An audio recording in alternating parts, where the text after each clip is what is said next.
Right, so here's a little selection of tools we need to put in a new outside tap.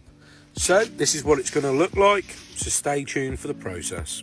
So first off, from the inside, we need to have a look at what space we've got, and we're going to use the pipes as reference points. So we know that that waste pipe goes outside. We know that that copper pipe there is going to be the cold outside tap. So we're going off of that, we're measuring from that, and then we can drill through to put our hot outside tap in place. So first thing we need to do is drill through and using a pilot bit and swap that drill bit out for a larger drill bit so that we've got enough to do our sleeve. Now you do want to take note of where the existing tap is so that we can line it up later on in the video. So you can, if you wanted to, just sleeve it using tape. That would not be a problem in my eyes, but there's no real reason you need it sleeved. It's not gas pipe. But there is a reason to sleeve it. There is a reason to sleeve it, and if you listen to why you should put it in, it does make some sense. So imagine you did have a burst pipe in the wall. Now the water will run through that sleeve and then you'll see that it's leaking. Now you need to make sure that you leave it open on the outside so the water can come outside.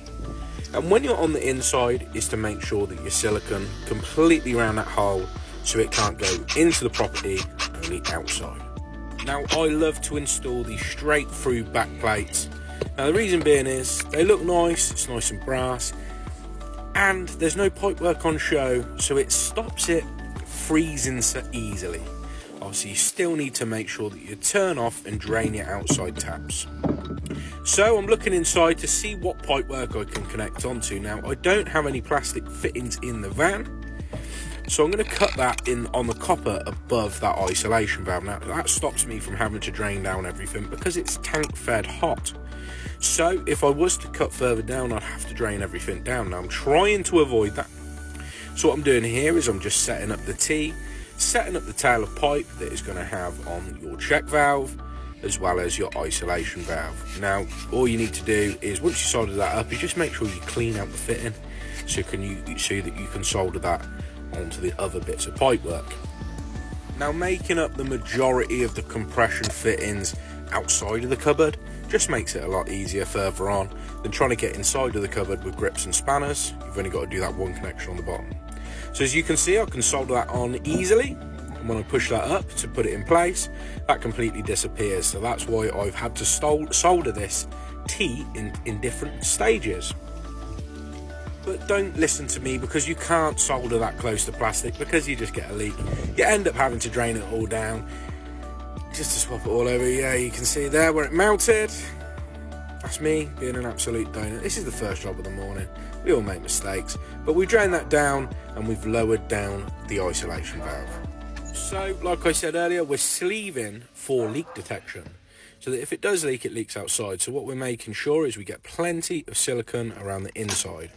Just need to connect that up onto that isolation valve, and that's the hot tap all sorted. So now we need to look at this cold tap and we need to get this sorted. So if you just cut it, it saves you having to heat it up like crazy with it all bubbling out. You just drains down the water. Now we're removing this elbow, so it doesn't matter that we've cut into it. Now just put plenty of flux over, heat it up, making a few more cuts because there's still a little bit of water in there. Heat that up and that should just pull off.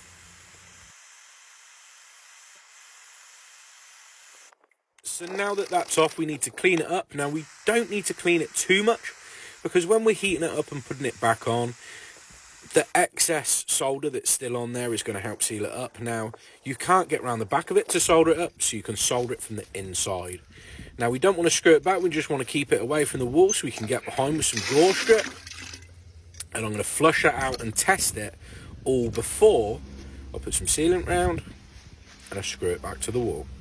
So if you are going to be using any liquid PTFE, which is what I'm going to use, just get in there with a piece of tissue paper and make sure that it is as dry as possible. Otherwise, the Rapid Blue just will not set. Rapid Blue is brilliant because it means you can get the tap nice and level, as you don't need to tighten it up at all. And there you go, job done. So you probably notice something that's drastically different, because look, we're in portrait.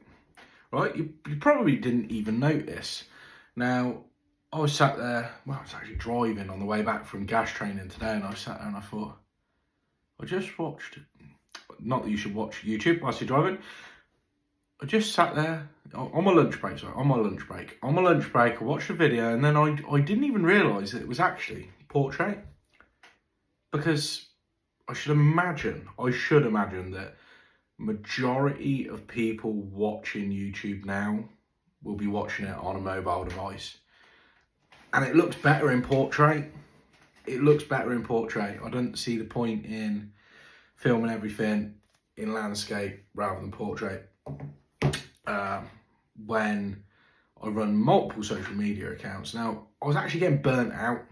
I'll admit that I was just getting burnt out because trying to run Instagram, TikTok, and YouTube, and then because of stretching myself out between three, my content went in quality. So I'm used to filming stuff and like doing transitions, doing voiceovers, which can take quite a long time. Also, just the editing and everything, and the framing's a lot harder going from one to another. You might not think it. You might think, well, you're just filming stuff. You're filming plumbing videos. Obviously, got to make sure that you can see everything and everything's in shot. So I just made the decision. Do you know what? We're just going to be doing it in portrait. You're probably not going to notice this, but there you go. Hopefully you like this video and this has been easier. Now, let me know about whether or not you watch content on a mobile device, or whether you're watching this on a TV, or whether you're watching it on a PC or a laptop, so that I can gauge whether or not this is something that I should do going forward continuously. I think that's going to be the case anyway, because it will make it so much easier for me to be able to carry on doing what I was doing before and doing this as well. But if you like that video that you just watched and you want to watch more of this sort of thing, hit that subscribe button and there'll be plenty more of this stuff. So, see you on the next one.